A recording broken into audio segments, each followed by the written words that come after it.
오늘 우리 하나님의 말씀은 시편 94편 1절부터 14절 말씀입니다. 시편 94편 1절부터 14절 말씀 제가 봉독해 드리겠습니다. 여호와여 복수하시는 하나님이여 복수하시는 하나님이여 빛을 비추어 주소서. 세계를 심판하시는 주여 일어나사 교만한 자들에게 마땅한 벌을 주소서. 여호와여 악인이 언제까지 개가를 부르리이까. 그들이 마구 짓거리며 오만하게 떠들며 죄악을 행하는 자들이 다 자만하나이다.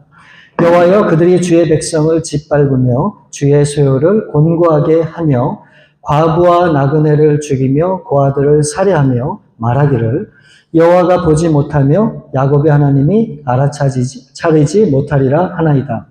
백성 중에 어리석은 자들아 너희는 생각하라. 무지한 자들아 너희가 언제나 지혜로울까. 귀를 지으신 이가 듣지 아니하시랴. 눈을 만드신 이가 보지 아니하시랴. 무백성을 징벌하시는 이 곧 지식으로 사람을 교훈하시는 이가 징벌하지 아니하시랴. 여호와께서는 사람의 생각이 허무함을 아시느니라. 여호와여 주로부터 징벌을 받으며 주의 법으로 교훈하심을 받는 자가 복이 있나니 이런 사람에게는 환난의 날을 피하게 하사 악인을 위하여 구덩이를 팔 때까지 평안을 주시리이다. 여호와께서는 자기 백성을 버리지 아니하시며 자기의 소유를 외면하지 아니하시리로다. 아멘. 복수하시는 하나님이라고 하는 제목으로 우리와 함께 말씀을 나누겠습니다.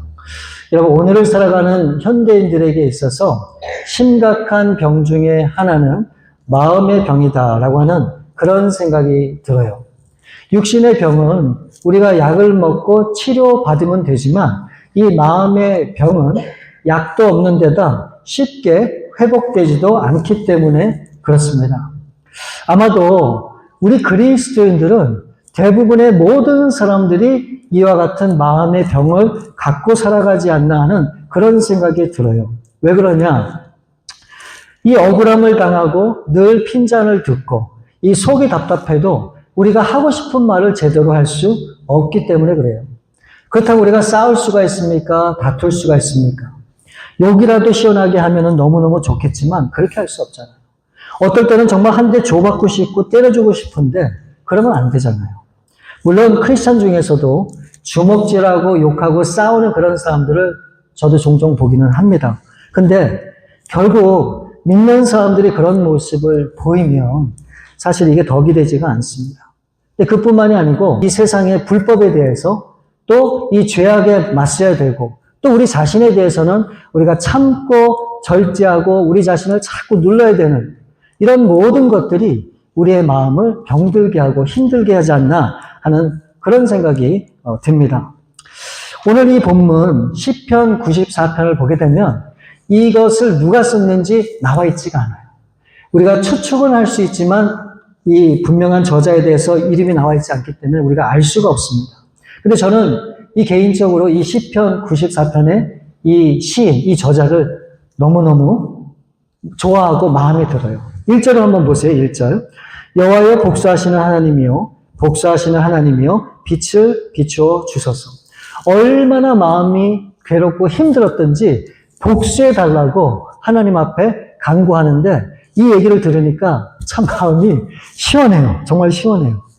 그런데 정말 다행인 것은 2절을 보시면 세계를 심판하시는 주여 일어나사 교만한 자들에게 마땅한 벌을 주소서. 여러분, 이 시편 기자를 힘들게 하고 어렵게 하기 때문에 분명히 그 원한을 갚기 위한 복수를 생각하고 있었던 거 아닙니까?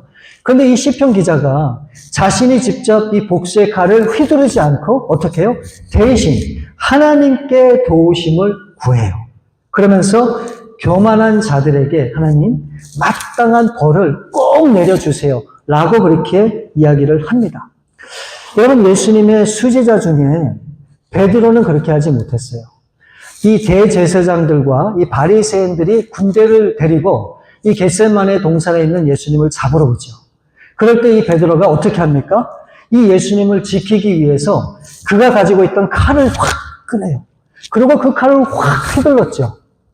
다행히 죽지는 않고 이 대제사장의 종인 말고라고 하는 사람의 귀가 쫙 잘려져 나갔어요. 우리가 그 장면만 보게 되면 와, 베드로 정말 예수님의 충성된 제자구나 라고 생각할 수 있죠. 왜요? 예수님을 지키고 보호하기 위해서 칼을 뺀 거 아닙니까? 그런 베드로를 향해서 우리 예수님께서 뭐라 그랬는지 아십니까? 마태복음 26장 51절, 52절에 보면 우리가 한번 같이 한번 읽어볼까요? 시작.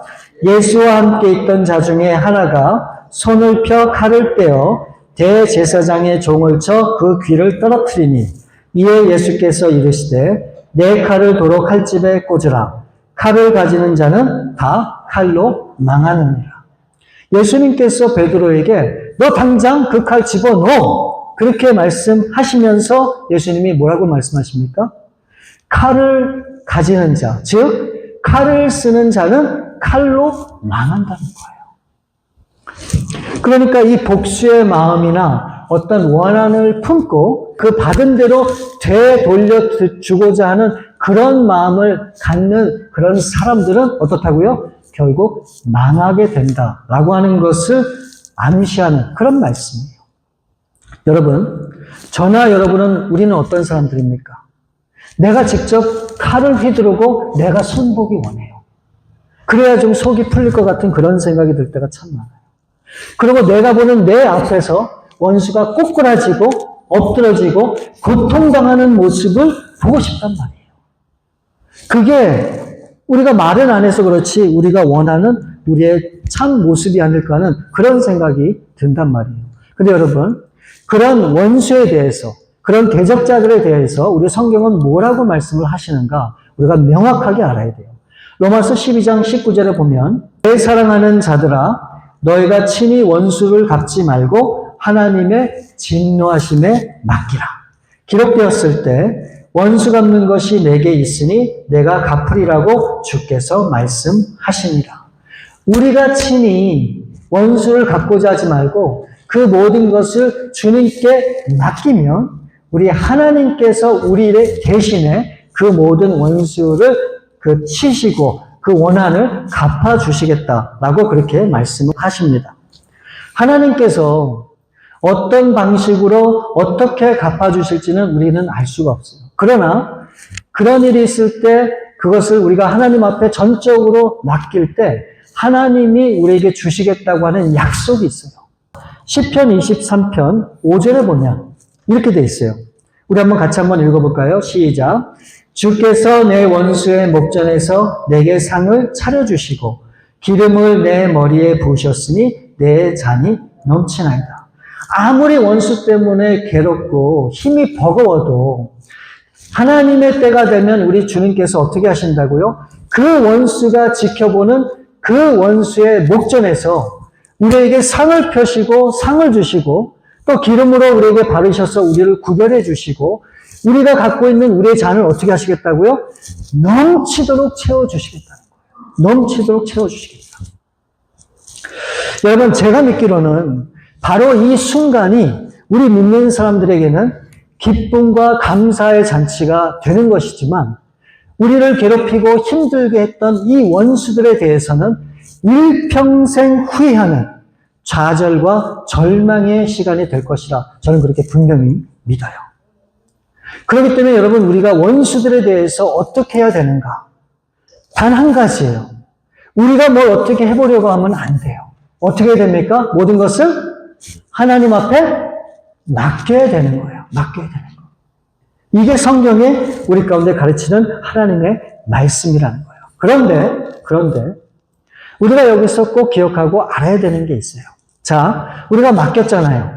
맡겼음에도 불구하고 여전히 불의를 행하는 사람들이 있고 악을 저지르는 사람들이 있는데 그 사람들의 삶을 보면 여전히 잘 살고 잘 먹고 행복하고 기쁘게 그렇게 살아가는 원수들이 우리 주위에 있다는 거예요. 나는 하나님 앞에 맡겼는데 여전히 하나님의 심판이 저들을 무너뜨리는 것이 아니고 오히려 그들은 떳떳하고 당당하게 그렇게 살아간다는 거예요. 그런 악한 사람들을 보면 우리가 어떤 생각을 하게 됩니까? 와, 도대체 하나님의 공의가 이 땅에서 제대로 지팡이 되지가 않는구나. 우리가 실망하고 절망할 수밖에 없죠. 그러니까 얼마나 우리의 이 마음이 답답하겠습니까? 그래서 오늘 시편 기자도 이렇게 하나님 앞에 고백을 해요. 3절 말씀을 보시면 여호와여 악인이 언제까지 괴가를 부르니까. 여러분 이게 저와 여러분의 심정 아니에요. 악을 행하면서도 사람들이 벌을 받지 않는단 말이에요. 그러니 이 시편 기자가 너무너무 답답해서 하나님 앞에 부르시는 거예요. 하나님 언제까지 저들을 방치해두고 내버려두고 하나님 참아야 됩니까? 여러분 이 시편 기자의 간절함, 이 답답함 이게 여러분들 느껴지세요? 그들이 지은 이 죄악이 무엇인가를 우리가 보면 더 놀랄 수밖에 없어요. 4절부터 6절 말씀을 보시면 그들이 마구 짓거리며 오만하게 떠들며 죄악을 행하는 자들이 다 자만하나이다. 여호와여 그들이 주의 백성을 짓밟으며 주의 소유를 권고하게 하며 과부와 나그네를 죽이며 고아들을 살해하며. 이 시편의 기자가 그 악한 사람들을 볼 때 자기들이 하고 싶은 대로 마음대로 짓거린다는 거예요. 그리고 저들은 오만하게 막 떠들어요. 그리고 굉장히 자만해요. 그리고 하나님의 백성과 소유를 어떻게 해요? 짓밟고 무너뜨리고 파괴한다는 거예요. 그것뿐만이 아니에요. 하나님의 백성들, 즉 이 고아와 과부와 또 이 나그네에 대해서 어떻게 해요? 저들을 살인하고 죽인다고 이 성경 말씀에 기록하고 있는 거예요. 정말 어떻게 보면 이 악인들의 이 끝장을 보는 그런 모습을 우리가 보게 되는데, 그러면 여러분 왜 악인들은 아무렇지도 않게 이렇게 죄를 짓고 이 엄청난 만행을 저지를까요? 여러분 그 이유가 뭘까요? 왜 그렇다고 생각하십니까? 이유는 한 가지예요. 그 이유가 7절 말씀에 나와 있어요. 7절 말씀을 보시면 말하기를 여호와가 보지 못하며 야곱의 하나님이 알아차리지 못하리라 하나이다. 이들은 하나님께서 자신들을 보지 않거나 자신들을 알지 못한다라고 생각하기 때문에 이 온갖 악행을 저지른다고 그렇게 기록하고 있어요. 그러니까 이걸 다른 말로 하면 이들은 하나님의 존재를 믿습니까? 안 믿습니까? 안 믿는다는 거예요. 하나님? 그런 분이 어디 있어? 그런 신이 어디 있어? 하나님의 존재를 아예 부정하고 믿지를 않는 거예요. 그렇기 때문에 어떻게 한다고요? 하고 싶은 대로 한다는 거예요. 죄도 짓고 사람도 죽이고 사기도 치고 그런 온갖 죄악들을 다 버린다고 하는 겁니다. 여러분 오늘날도 똑같죠? 오늘날도 똑같죠. 왜 사람들이 죄를 짓습니까? 왜 사람들이 범죄를 합니까? 그러고도 왜 아무런 죄책감을 느끼지 못할까요? 이 사람들은 어떤 생각을 갖고 있는지 아십니까? 자신들은 죄를 지어도 결단코 보응하는 대가를 지불할 일이 없다라고 생각하기 때문에 살고 싶은 대로 하는 거예요. 이해가 되시죠? 근데 여러분 이게 안 믿는 사람만 그런 게 아니에요. 우리 믿는 사람들도 마찬가지예요. 하나님을 믿는다 그러고 반드시 하나님의 심판과 하나님의 마지막 판결이 있을 거라고 하는 사실을 알면서도 어떻게 해요? 마음대로 행동하고 마음대로 말하고 온갖 죄를 짓고 사기치고 많은 사람들이 상처를 주고 아픔을 주는 그런 일들을 한다는 거예요. 여러분 왜 우리가 그런 일들을 이렇게 하게 될까요? 믿는 사람인데. 그거는 간단해요. 하나님, 내가 교회는 다니고 내가 말씀은 본다고 하고 기도는 하지만 내가 하나님을 믿지 않아. 안 믿기 때문에 그렇게 하는 거 아닙니까? 안 믿기 때문에. 이게 정말 끔찍한 죄가 아닐 수가 없어요. 여러분 8절과 9절 말씀을 보시면 그런 사람들에 대해서 이 시편 기자가 이렇게 분명하게 이야기를 해요. 백성 중에 어리석은 자들아 너희는 생각하라. 무지한 자들아 너희가 언제나 지혜로울까. 귀를 지으시니가 듣지 아니하시랴. 눈을 만드시니가 보지 아니하시랴.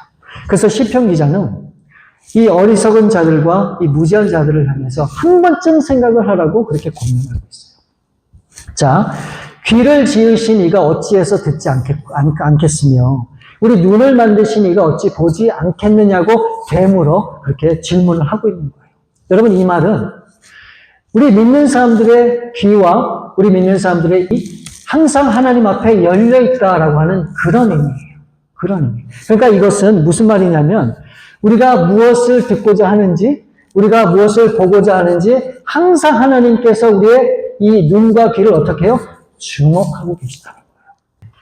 그러니까 제가 이렇게 말씀을 드리면 아마도 여러분들이 굉장히 좀 패닉이 될 거예요. 와, 아니 내 눈과 귀를 항상 우리 하나님이 주목을 하신다면 내가 어떻게 살아가지? 얼마나 이게 큰 부담감으로 다가올지 아마 여러분들 상상이 되시죠.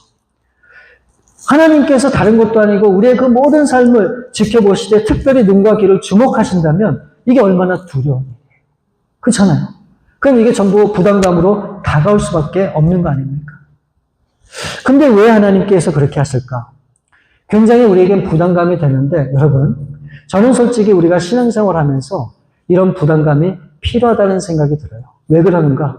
우리는 근본적으로 듣기 좋아하는 것만 듣길 원하잖아요. 그렇죠? 또 보길 원하는 것만 보고자 하는 그런 근본적인 그런 욕심이나 그런 죄가 우리 가운데 분명히 있기 때문에 그렇잖아요. 근데 여러분 이렇게 한번 생각을 해보세요. 여러분들이 어렸을 때 자녀를 다 키우셨잖아요. 그 어렸을 때 그 어린 아이들을 보면 부모가 어떻게 합니까? 항상 그 아이에게서 시선을 떼지 않아요. 그리고 항상 아이들이 무엇을 얘기하려고 하는지 귀를 쫑긋 대고 그 아이들의 그 말하는 것을 기울여 듣는 그런 경험들을 다 했잖아요. 그 이유가 뭡니까? 이 아이가 어떤 실수나 잘못을 했을 때 혼내려고 그것을 주목하고 있는 겁니까? 아니죠. 그것은 자녀에 대한 이 부모의 관심이잖아요. 우리 하나님도 마찬가지예요. 우리에 대한 관심 때문에, 우리에 대한 사랑 때문에 우리 하나님께서 우리의 귀와 우리의 눈을 주목하신다라고 하는 것을 여러분들이 아셔야 돼요. 다른 의도가 있는 것이 아니에요. 자, 여러분 다윗은 가늠한 밧세바를 얻기 위해서 어떻게 합니까? 이 밧세바의 남편을 자연스럽게 아무도 모르게 전장에서 죽게 만들어요. 그래서 이 다윗은 완전한 범죄라고 그렇게 생각을 했는지는 모르지만 이 모든 것을 처음부터 끝까지 다 지켜보셨던 분이 누구십니까? 우리 하나님이세요. 반대로 요셉은 이 보디발이 없을 때 보디발의 아내가 유혹을 하잖아요. 그럴 때 어떻게 합니까? 내가 어찌 하나님께 죄를 짓겠느냐고 그 유혹을 담대하게 물리치잖아요. 그 모습을 누가 보셨을까요? 우리 하나님이 보셨다고 하는 거예요. 여러분, 사람들은 알 수가 없어요. 왜요? 우리는 한계가 있기 때문에. 그러나 우리 하나님은 우리의 모든 삶을 다 아시고 들으시는 분이에요. 그렇기 때문에 우리의 눈과 우리의 귀를 주목하시는 그 하나님 앞에 우리가 숨길 수 있는 것이 단 하나도 없다고 하는 사실을 우리는 알아야 되는 겁니다. 이 말은 그 하나님의 심판에 대해서 피할 수 있는 사람은 아무도 없다라고 하는 말과 같은 거예요. 그렇다면 마치 하나님께서 우리의 이 눈과 귀를 감시하는 것처럼 그렇게 오해하실 수도 있는데 절대 그런 것이 아니에요. 여러분 한번 반대로 한번 생각해 보세요. 여러분들이 아무도 모르게 자그마한 어떤 그런 일을 어떤 하나님의 선행을 했다고 한번 생각해 보세요. 그걸 누가 보셨을까요? 아무도 모르죠. 근데 우리 하나님은 알고 계세요. 여러분들이 골방에 들어가서 정말 간절하게 하나님 앞에 우리 사랑하는 형제들, 가족들, 아니면 친구들, 그런 사람들을 위해서 간절히 골방에서 기도하는 그 기도를 누가 들으실까요? 우리 하나님이 들으세요. 우리 하나님이 들으신단 말이에요. 그렇기 때문에 우리가 어떤 선행을 하거나 어떤 공로가 있어도 자랑할 것이 하나도 없어요. 왜 그러는가? 우리 하나님이 우리의 작은 신음도 들으시고 우리의 작은 선행도 지켜보시고 그 모든 것을 기억하시는 하나님이기 때문에 그렇습니다. 그래서 성경에 뭐라고 말씀하셨어요? 우리의 오른손이 하는 것을 왼손이 모르게 하라고. 저는 이것이 우리가 천국에서 상급을 받는 길이라 그렇게 분명합니다. 근데 오늘 현대인들, 우리 오늘날에 살아가는 우리 그리스도인들은 그런 게 없죠. 자랑하기 바빠요. 내가 이런 사람이야. 내가 이런 하나님의 백성이야. 이런 권능이 있고, 내가 이런 일을 감당했고. 아, 정말 두려운 일이에요. 여러분, 하나님은 내가 그만큼 했다고 하나님이 그만큼 인정하고 칭찬해 주시는 아니에요. 자랑하면 결국 아무것도 없어요. 그렇기 때문에 아무도 모르게 정말 내가 하나님 앞에 드린 나의 손길들, 나의 선행들, 하나님 앞에 작은 내 목소리를 올려드린 그런 기도들, 이런 것들이 하나님 앞에 온전히 상달되고 그것이 우리의 분명한 상급이 된다. 저는 그렇게 분명히 믿습니다. 근데 오늘 이 시편 기자는 하나님께 이 교만한 자들, 또 이 악한 자들, 하나님 제발 저들을 복수해 주세요. 복수해 주세요. 그렇게 간청을 하잖아요. 그런데 갑자기 한 가지 생뚱맞은 그런 사실을 이 말씀에 언급을 해요. 오늘 말씀 10절과 12절 말씀을 보시면 뭇백성을 징벌하시는 이 곧 지식으로 사람을 교훈하시는 이가 징벌하지 아니하시랴. 여호와께서는 사람의 생각이 허무함을 아시느니라. 여호와여 주로부터 징벌을 받으며 주의 법으로 교훈하심을 받는 자는 복이 있나니. 여러분 이 말씀이 좀 이해가 되세요? 어렵죠? 이게 참 쉽지 않아요. 그래서 이 말씀을 이 현대인의 성경으로 제가 갖고 왔어요. 한번 보시면 현대인의 성경은 이렇게 돼 있어요.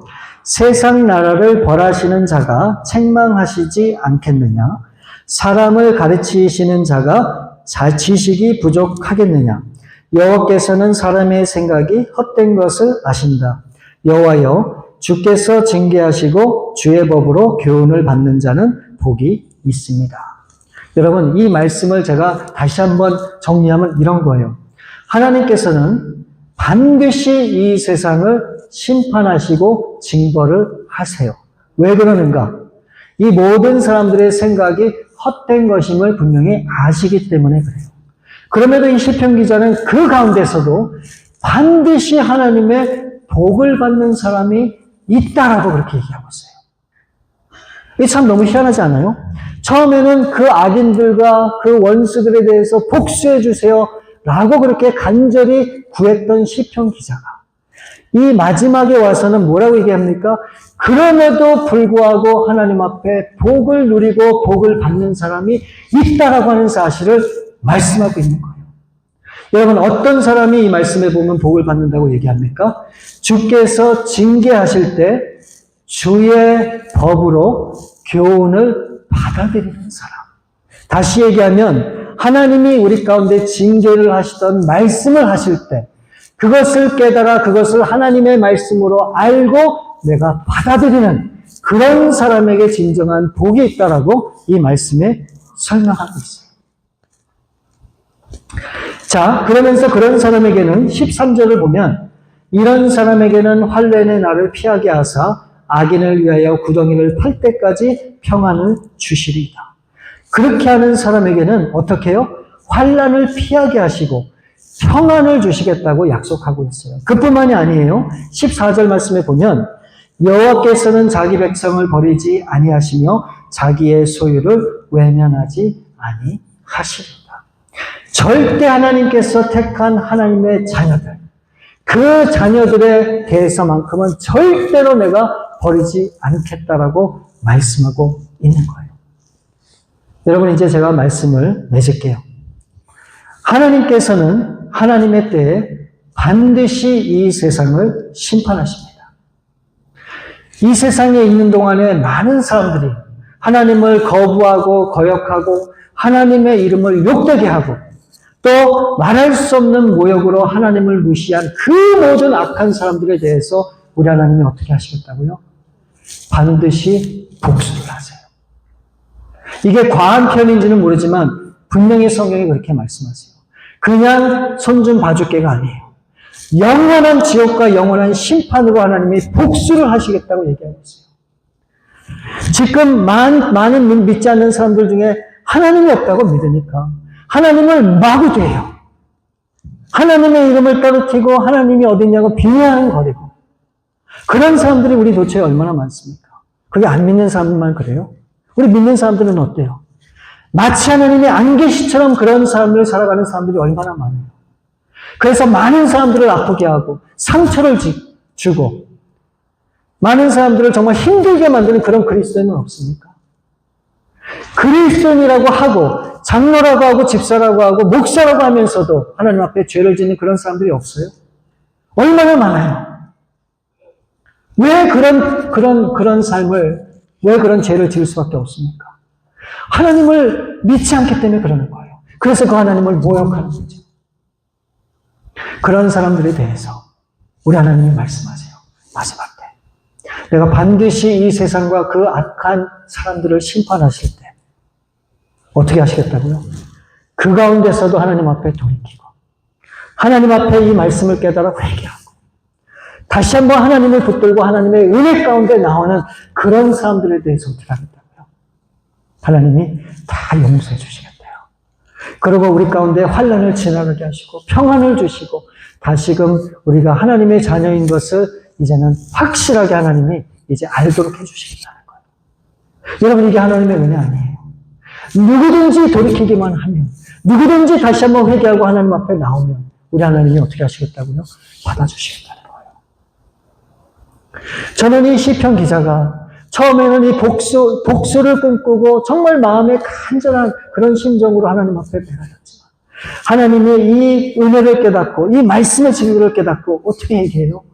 그 가운데서도 복받는 사람이 있다라고 하는 것을 우리에게 알려주는 거예요. 여러분, 저와 여러분이 그래서 우리가 예수님을 통해서 구원받고 하나님의 자녀가 되었고 그래서 이 환난 가운데서도 우리를 하나님이 지켜주시고 우리에게 평안을 주시는 그런 삶을 우리가 누리고 있게 있잖아요.